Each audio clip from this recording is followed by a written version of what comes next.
கிறிஸ்துவுக்குள் பிரியமுள்ள சகோதர சகோதரிகளே, பலன் தரும் தேவன் எபிசோட் 1173 கர்த்தரை துதிக்கிறேன், மகிமைப்படுத்துகிறேன்.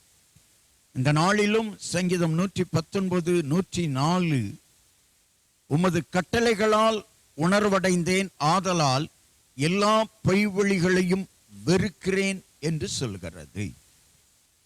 சங்கீதக்காரன் சொல்லுகிறான், தேவனுடைய வார்த்தைகளால் உணர்வடைந்தேன். உணர்வற்ற சூழ்நிலையில வாழ்ந்து கொண்டிருக்கிற ஒரு மனிதனை உணர்வடைய செய்வது தேவனுடைய ஜீவனுள்ள வார்த்தைகள். இந்த மனிதன் உணர்வடைய வேண்டுமானால் பொய்யான வழிகளை வெறுக்க வேண்டும். இன்றைக்கு அநேகர் உலகத்திலே வாழ்வதற்கு சில தவறான வழிகளை, பொய்யான வழிகளை காட்டிக் கொண்டிருக்கிறார்கள். பொய்யான வழிகளிலே நடக்கிற மனிதர்கள் ஏமாற்றி நல்ல மனிதர்களையும் பொல்லாத வழிக்கு கொண்டு வருவதற்கு முயற்சி செய்கிறார்கள். இந்த செய்தியை கேட்டுக்கொண்டிருக்கிற என் அன்பு சகோதரனே, சகோதரியே, பொய் வழிகளை வெறுத்து பொல்லாத வழிகளுக்கு கால்களை விலக்கி ஆண்டவருடைய வசனம் காட்டுகிற வழிகளிலே நடப்பீர்களானால் நிச்சயமாக நீங்கள் உணர்வடைவீர்கள், உயர்வடைவீர்கள். நீங்கள் உணர்வடைவீர்கள், உயர்வடைவீர்கள்.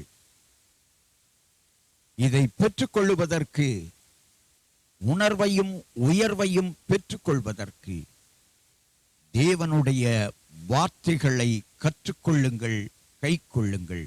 அவைகள் உங்கள் வாழ்க்கைக்கு வழிகாட்டும். கண்களை மூடி ஜெபிக்கலாம். உங்களை நேசிக்கிற நல்ல தகப்பனே, என் அன்பு சகோதர சகோதரிகளை, உணர்வற்ற சூழ்நிலையில சோர்ந்து போயிருக்கிற உங்கள் வாழ்க்கையை உணர்வுள்ளதாய் மாற்ற தேவனுடைய கட்டளைகள், தேவனுடைய ஜீவனுள்ள வார்த்தைகள் உங்களுக்கு உதவி செய்யும். தேவனுடைய ஜீவனுள்ள வார்த்தைகள் உங்கள் வாழ்க்கையை மாற்றும். தேவனுடைய ஜீவனுள்ள வார்த்தைகளை கற்றுக்கொண்டு கை கொண்டு நடந்து பாருங்கள். நீங்கள் உணர்வடைவீர்கள், உயர்வடைவீர்கள். இயேசு கிறிஸ்துவின் நாமத்தில் ஜெபிக்கிறேன் பிதாவே. ஆமென், ஆமென்.